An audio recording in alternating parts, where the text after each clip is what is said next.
آج حضور کی امت قرآن بڑے بڑے جناب قاری یہاں ہاتھ رکھ کے صبح سورہ یاسین بھی پڑھتے ہیں لوگ دکانوں پر، لیکن سارا دن جھوٹ بولتے ہیں، نمبر 2 مال بیچتے ہیں، تو کیا قرآن ان کو نفع دے گا؟ جب یہودی مولویوں کے بارے میں اللہ تعالیٰ نے فرمایا کہ میرے حبیب جب انہوں نے تورات پڑھی اور اس پر عمل نہ کیا تو ایسی تھا یحملو، اس طرح یہ جس طرح کھوتے ہوتے بھائی وزن لگ دیتا جائے۔ آج بڑے بڑے علم، بڑے بڑے تقوی، بڑے بڑے طہارت کے مالک اور اپنے آپ کو بڑے بڑے علامے، پیر، فقیر کہنے والے، پیر وہ ہوتا ہے، میری بات توجہ سے سننا، بات سنو توجہ، پیر وہ ہوتا ہے، پیر میر علی شاہ انگریزوں کے لیے خطرہ بنا، اور انگریزوں کی سلطنت وہ تھی کہ جس پر سورج غروب نہیں ہوتا تھا۔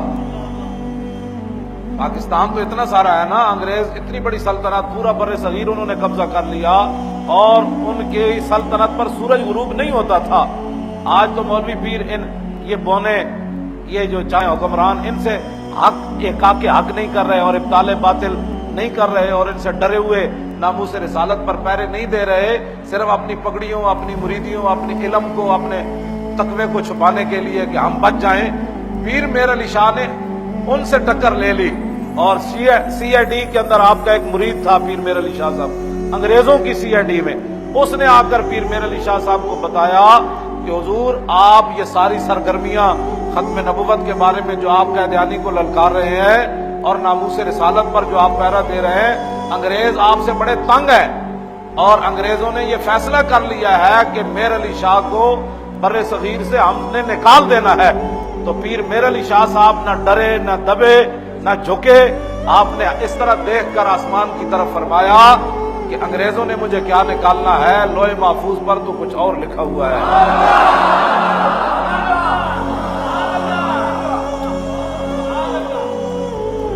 تو پیر وہ ہوتا ہے جس سے حکومتیں کانپیں۔ ہاں، پیر وہ نہیں ہوتا جو مشکل حالات میں اندر داخل ہو جائے اور جب مشکل حالات گزر جائے تو پھر کہ اب بھائی باہر نکلو۔ پیر وہ ہوتا ہے کہ پورے تاج برطانیہ سے ٹکر لے لے، پورے تاج برطانیہ سے ٹکر لے لے۔ پیر میر علی شاہ صاحب گورڑے سے چلے حضور کی ختم نبوت کی حفاظت کے لیے، اور سینکڑوں علماء آپ کے ساتھ تھے، سینکڑوں مشائخ آپ کے ساتھ تھے، قیادت پیر میر علی شاہ کی تھی۔ اور لوگوں نے کہا کہ حضور آپ نہ چلیں، آپ نے زندگی کو بڑا خطرہ ہے۔ آج ہمیں بھی لوگ یہی مشورے دیں، بڑا خطرہ ہے۔ تو پیر میر علی شاہ کو لوگوں نے یہی کہا کہ حضور آپ کو انگریز مروا دیں گے، آپ بادشاہی مسجد نہیں پہنچ سکیں گے، آپ کو مروا دیں گے، یہ آپ انگریز کا لگایا ہوا پودا اکھیڑنے جا رہے ہیں قیدیانی، وہ خود تو انگریزوں نے لگایا، آپ ان کے مقابلے میں جا رہے ہیں تو انگریز تو آپ کو مروا دیں گے۔ مخلصانہ مشورہ یہ ہے کہ آپ پیری فقیری کریں، آپ کو ان چیزوں سے کیا لگے، لیکن لکھا سلام ہو پیر میر علی شاہ پر۔ آپ نے فرمایا کہ یہ اخلاص کا معنی ہی نہیں جانتے، ہے میرے مرید لیکن ان کو اخلاص کا معنی ہی نہیں آتا، ان کو اخلاص کا معنی نہیں آتا، ہے میرے مرید۔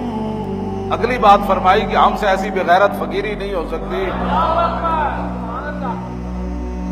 ہم سے ایسی بغیرت فقیری نہیں ہو سکتی کہ حضور کی عزت کا مسئلہ ہو اور میر علی شاہ پھر گولڑے میں بیٹھا۔ یہ ہے پیری فقیری اور یہ ہے علم۔ اور پیر میر علی شاہ صاحب اتنے بڑے عالم تھے، اتنے بڑے عالم تھے کہ حسین علی امام بجروی مولوی غلام اللہ خان کا پیر اور استاد جب پیر میر علی شاہ صاحب سے علم غیب پر بات کرنے کے لیے آیا تو پیر وہاں بجرا ملک مظفر کے گھر، اور وہاں پیر میر علی شاہ صاحب جب دروازے سے داخل ہوا، پیر میر علی شاہ صاحب نے ایک نگاہ ڈالی، وہ وہیں بیٹھ گیا، اور اس کا چھوٹا اور بڑا دونوں پیشاب نکل گئے تھے، اور آپ نے نگاہ ایک ڈالی، فرمایا جو میر علی شاہ کی نگاہ کی تاب نہ چھل سکا وہ حضور کے علم پر میرے ساتھ بات کرے گا۔